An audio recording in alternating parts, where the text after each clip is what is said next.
ka dyan. Sigurado. Sigurado yan. Yan.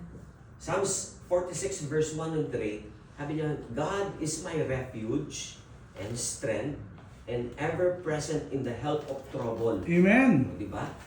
Hindi naman tayo iniiwan ng Panginoon eh. Yes. Therefore, we will not fear though the earth give way and the mountains fall in the heart of the sea, though it is water, roar, and foam, and the mountains quake with their surging.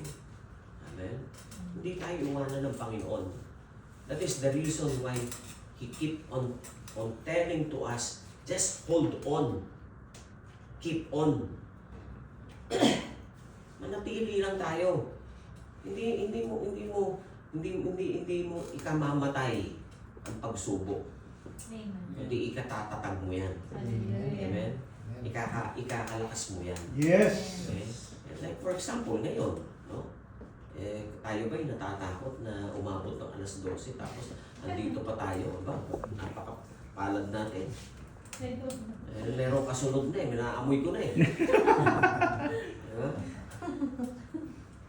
So, ilan lang bagay yan na ginagawa natin sa Panginoon. Amen.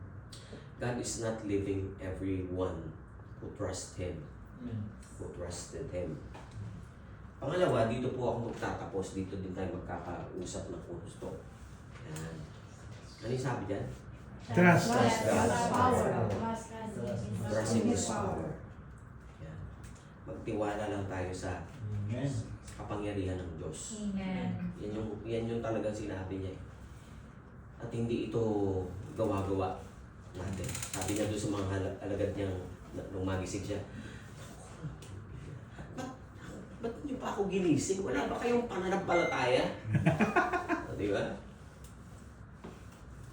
Sabi niya, kung meron kayong pananampalataya, you will be calm. Kasi Amen. nandun na nga ang Panginoon eh. Kasama nila sa bangka. Kahit katulad natin, di ba? Kasama natin ang Diyos Yes. sa buhay natin. Amen. So ngayon, paano tayo matatakot? Bakit tayo kinakabahan? Mm. Yeah? Yan. Kasama mo ang Panginoon.